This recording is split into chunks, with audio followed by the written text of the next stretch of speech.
Quero saudar os amados irmãos, irmãs e ouvintes da palavra do Senhor nessa noite. Quero convidar você a estar junto conosco nesse culto, onde nós temos o privilégio de compartilhar sobre esse culto da família, onde você vai estar recebendo esse vídeo, né? O culto da família no domingo, o culto evangelístico. E eu quero dizer a você que já está próximo e daqui a pouco estarmos nos retornando para os cultos nas igrejas. Mas ainda hoje nós vamos estar assim compartilhando o culto nesta noite, onde você vai estar ouvindo um louvor, uma palavra e podendo refletir e alimentar assim a sua necessidade espiritual. Abra sua Bíblia lá em Provérbios, no capítulo de número 16, e vamos ler apenas o versículo de número 9, amém? Provérbios 16, apenas o verso número 9, que vai dizer assim: o coração do ser humano traça o seu caminho, mas o Senhor dirige os passos, né? De antemão, nós temos uma oportunidade de saber que Deus tem um plano e Deus quer nos dar uma trajetória para seguirmos, para caminharmos. E nem sempre muitos de nós compreendem essa dimensão que Deus desejou para cada um de nós. Muitas vezes colocamos Deus em nossos planos, mas não entendemos que é Deus que nos coloca nos planos dele. E assim nos ajuda a entender que Ele tem um projeto para as nossas vidas. Então que nessa noite possamos refletir sobre isso. Eu não sei se você está disposto a fazer parte dos planos de Deus, mas Deus quer ter você nos planos dele para cada dia, ok? Vamos estar ouvindo aqui agora o louvor com a nossa irmã Débora, amém?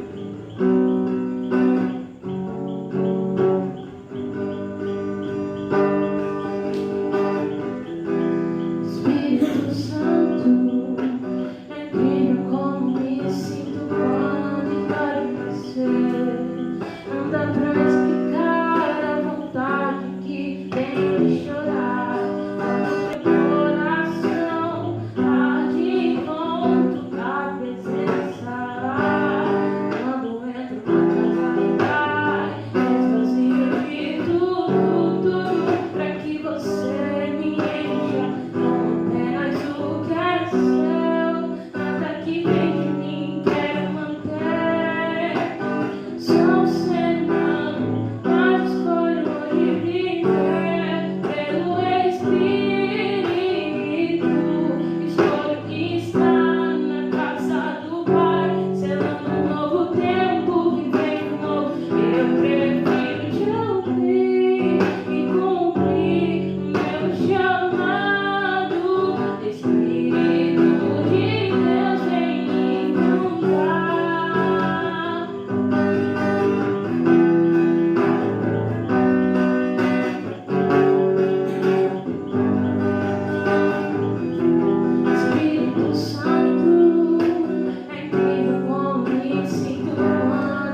Louvado é o Senhor Jesus, como é bom louvar o seu nome e agradecer seu santo nome. Nós queremos aproveitar essa oportunidade hoje, dia 30, o domingo do culto no lar.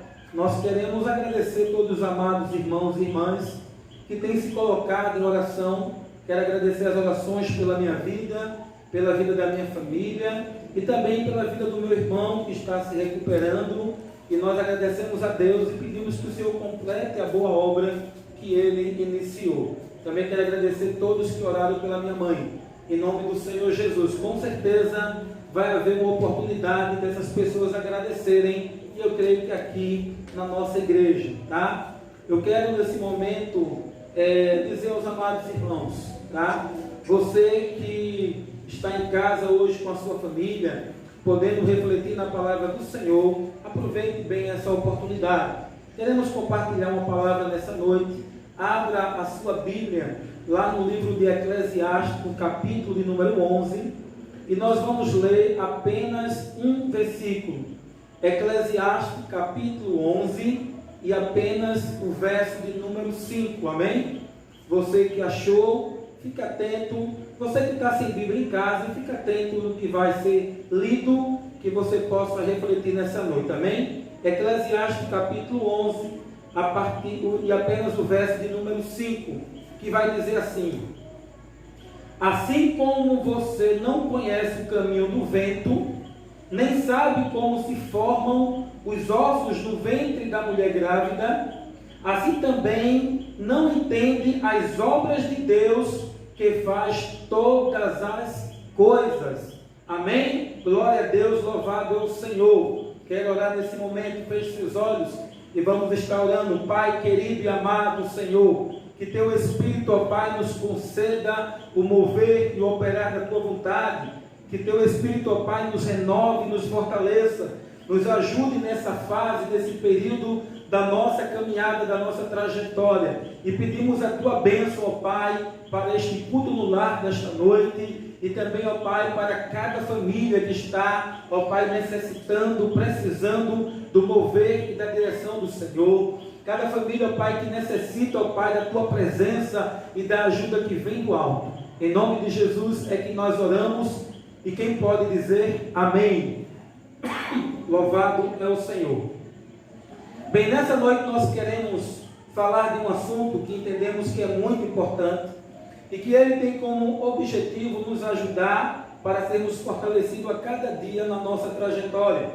E assim nós temos esse texto, aonde nós temos aqui o Salomão fazendo algumas declarações a respeito de Deus. Ele diz que assim como nós não sabemos o caminho que o vento vai, assim também como nós não sabemos como se formam os ossos no ventre de uma mãe, ou seja, de uma criança quando está iniciando a sua história, todo o seu formato, assim também não entendemos e não sabemos as obras e tudo que Deus quer fazer e todas as coisas. Ou seja, esse texto nos ajuda a entender que os projetos de Deus, os desígnios de Deus, nós não entendemos de imediato.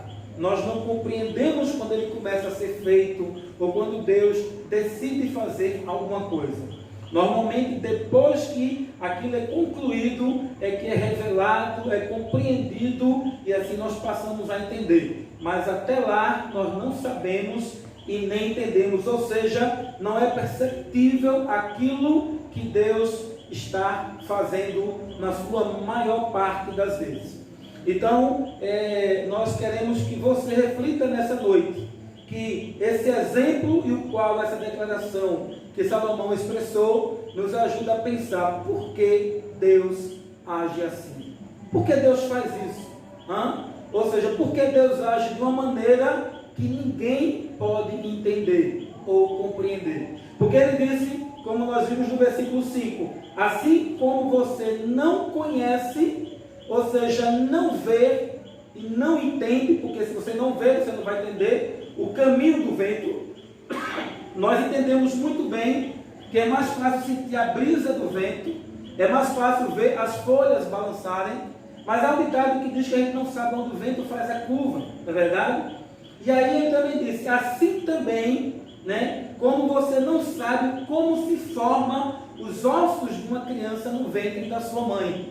Ou seja, com toda a tecnologia, com todo o avanço, nós entendemos que a biologia, nós entendemos que a ultrassonografia, quando é feita, contribui em partes para ajudar, para entender, né, para ouvir o coração da criança batendo, né, para ver mais ou menos o formato, o tamanho, mas não dá para a gente entender e ver o desenvolvimento dos ossos e processo com toda a tecnologia, senão a gente teria que descartar esse texto bíblico ao qual nós acabamos de ler. Mas ele diz, assim também não dá para entender as obras que Deus faz, tá certo? E todas as coisas que Ele realiza no mundo. É interessante isso, mas é para nos ajudar. Talvez uma pergunta pode nos fazer refletir. O porquê? O porquê Deus faz isso? Qual é o propósito do Senhor? Né? É que de antemão, se Ele faz dessa forma, o que é que Ele quer nos ensinar? O que é que Ele quer nos chamar a atenção? Para que a gente possa refletir. Né? Para que a gente possa refletir. Ele quer nos ajudar a entender que se Ele tem os seus planos, Ele tem os seus projetos, o que é que Ele faz? Ele quer nos ensinar alguma coisa para que possamos entender. Tá? Então, nessa noite eu quero dizer a você que nós temos alguns exemplos na Bíblia que nos ajudam a compreender um pouco melhor, para ter essa noção e essa percepção em relação a isso. Quando Isaías, tá? No capítulo 55, versículo de 8 a 10, ele diz assim, que os pensamentos de Deus são mais altos do que os nossos pensamentos. Ele diz que o que Deus pensa e o que Deus faz é mais alto do que o nosso. Ele está dizendo que nós temos um limite e que nos atrapalha. Por isso que ele diz que os pensamentos de Deus são mais altos do que os nossos, né? Como também nós vimos em Provérbios 16 e 9, que diz que o homem e a mulher podem fazer seus planos, mas a resposta certa vem do Senhor, porque os planos de Deus para as nossas vidas nem sempre é entendido. Mas nós temos um exemplo muito interessante, que é o exemplo de José. Quando José ele foi vendido pelos seus irmãos, foi levado como escravo, ele vivenciou na casa de Potifar. A gente vai perceber que José, ele, antes de tudo isso, teve um sonho de Deus, aonde colocava ele numa posição aonde seus familiares estariam inferior a ele, ou seja, aonde ele se tornaria um grande líder. Então, de acordo com esses sonhos, alguma coisa interessante ia acontecer, mas devido a José ter sido levado como escravo, José ter ido morar na casa de Potifar, José ser preso injustamente, uma coisa que ele não fez, José ser levado preso, depois de ser levado preso, José revelar um sonho de um copeiro, e depois de 2 anos daquele sonho revelado, José ser chamado à presença do faraó. Ou seja, o que eu quero dizer com isso é que é interessante que até então, esperar em Deus não é uma coisa fácil. Deixar que o Senhor trabalhe nem sempre é uma coisa que se compreende. Por isso que os planos de Deus é diferente do nosso. Talvez você pergunte, mas será que José entendia que era o plano de Deus? Eu diria a você que não. José foi levado como escravo, foi vendido. José percebeu a injustiça dos seus irmãos. José foi colocado numa casa para trabalhar. Ali houve prosperidade, porque José continuou sendo filho. José foi preso injustamente por uma coisa que não fez, e ali também traz uma injustiça contra ele. Talvez você se pergunte, como José perguntou, por que Deus, eu estou passando por tudo isso? Por que Deus, essas coisas têm acontecido comigo? O que eu fiz de errado? O que é que eu deixei de fazer? E aí nós vemos o trampolim acontecer na história de José quando José está preso. Porque ali inicia o projeto de Deus para se concluir a vontade do Senhor na vida de José. Ou seja, José, dentro da prisão, quando ele revela o sonho daquele copeiro, e quando depois de 2 anos José é chamado. Aí você para refletir por que eu estou dizendo isso. Porque José diz ao copeiro: lembra-te de mim, fala de mim para o faraó. Ou seja, José estava dizendo: eu estou aqui injustamente, eu não mereci estar aqui. Ele estava dizendo: não sei por que eu estou passando por isso. O que eu quero dizer é que muitos anos se passaram, e às vezes a gente não entende qual é o plano de Deus, qual é o projeto de Deus que faz todas as coisas. Deus tem um plano para cada ser humano na face da terra. Deus tem um projeto para cada vida, só que nós é que não entendemos. Muitas vezes Deus está operando, está trabalhando. Quando nós pensamos que Deus está em silêncio, na verdade Ele não está em silêncio, Ele está trabalhando. Deus está movendo, está operando para que as coisas e a sua vontade sejam realizadas, mas do jeito dele e da maneira dele. Por isso que nós temos na história de José um momento de desafio. José foi levantado para ser um grande líder, mas antes disso ele passou por várias situações e que até então se perguntava: por que tudo isso está acontecendo? Por que todo esse problema? Por que toda essa situação? Se tudo está sobre a potente vontade e mão de Deus. E aí nós queremos refletir, é que de antemão, a única forma que nós possamos entender o plano de Deus, ou seja, o agir invisível de Deus, significa que a única forma de ativar a minha e a sua fé. Mas como assim, pastor? A única maneira de nos levar a entender, como diz Hebreus 11, o versículo 1, que ele diz que a fé é a certeza de coisas que não se vê, mas se esperam, ou acredita. Ele está dizendo que a fé é a certeza de coisas que não vê, que você não tem a percepção, você não encontra nos seus olhares, você não vê muitas vezes no dia a dia, mas ele diz que a fé é a certeza de acreditar em algo, mesmo que você não veja, mesmo que você não esteja sentindo, mas você acredita porque você entende que há um plano de Deus na sua vida. Então você vai se colocar na presença do Senhor. José se colocou na presença de Deus, mesmo com toda a luta e todo o sofrimento, mas ele permaneceu na presença do Senhor. Ele sofreu, ele teve dificuldades, mas de antemão Deus cumpriu o projeto dele na vida de José. Nós temos outro exemplo lá de Jó, quando nós refletimos no capítulo 1, e versículo de 6 a 12, a Bíblia diz que os homens, os filhos de Deus, estavam prestando conta ao Senhor, ou seja, os anjos, e Satanás se aproxima, e Deus, se gabando, ele diz assim: visto o meu servo Jó, o qual lá na terra ele está, mostrando quanto é fiel a mim. E Satanás diz a Deus: é muito fácil para Jó ser muito fiel a você, porque não falta nada para Jó. Jó tem de tudo, Jó tem uma boa família, Jó tem uma boa condição financeira, Jó tem gados, tem animais, então é muito fácil.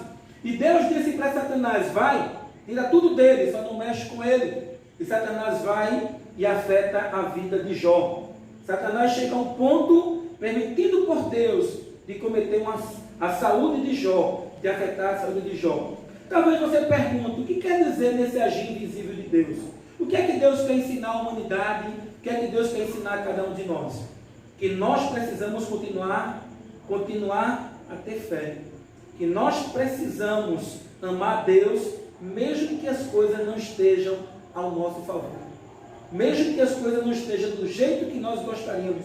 Porque quando Jó perde, bem dizer, quase tudo, a sua mulher diz: condena teu Deus e morre. E ele diz: mulher, tu agora falas como uma louca, porque o bem de Deus tu aceitaste, mas a permissão de Deus, quando algo vem acontecer, tu não aceitas. Ou seja, nu eu vim ao mundo e nu eu voltarei. Ele estava dizendo: a única coisa que eu posso dar a Deus é toda a minha adoração, que é o meu verdadeiro amor ao Senhor.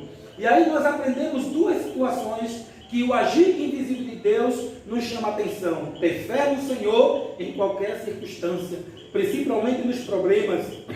Amar o Senhor quando você não tem mais nada ao seu redor. Ou seja, a única forma verdadeira de ser um adorador é ter fé quando tudo parece que não dá certo, e amá-lo quando eu não tenho nada a oferecer, só apenas a minha vida. E aí nós aprendemos um pouco sobre isso, que se for preciso, Deus permite até que o mal haja, para que eu e você possa estar entendendo qual é o mover, o agir invisível de Deus. Nós temos no livro de Mateus, no capítulo 16, no verso 23, quando o Senhor chama a atenção de Pedro, ele diz: apartai de mim, Satanás, tu que cogita, ou seja, que pensa feito os homens. De antemão, naquele momento, Pedro tentando arrumar a situação, dizendo que Jesus não precisava, não ia morrer, e o Senhor manda que o inimigo de nossas vidas dê para trás, porque ele cogita para atrapalhar. Por isso que os pensamentos dos homens estão abaixo de Satanás, mas os pensamentos de Deus estão acima dos homens e do de Satanás. E é interessante que naquele período, lá em Lucas capítulo 22, verso 31, Satanás pede a Jesus para peneirar assim a Pedro e aos discípulos. E é interessante que, se você for estudar, você vai perceber que há uma permissão do Senhor, porque ele vai dizer: estarei orando, Pedro, por você, para que fique firme quando for tentado por Satanás. De antemão, nós temos aí a convicção que muitas vezes até as obras malignas vão se levantar para que possamos parar. Até o mal vai tentar trabalhar para nos atrapalhar. Mas quando nós confiamos no Senhor, quando nós nos firmamos no Senhor, significa que nada vai atrapalhar o agir invisível de Deus. A única coisa que pode mudar é se eu e você deixar de confiar e parar no meio do caminho. Por isso que nessa noite eu quero refletir com você, eu quero chamar a sua atenção. Será que nesse agir invisível de Deus, eu e você tem refletido? O que é que pode estar roubando a minha fé e a sua fé? O que pode estar atrapalhando o amor que eu e você deveria ter ou deve ter com o Senhor? E nessa noite eu quero que possamos refletir, porque ele deixa claro que o agir invisível dele não depende apenas de você. O que Deus está fazendo na minha e na sua vida significa que, se continuamos tendo fé, nós vamos realmente ver a obra ser realizada e completa.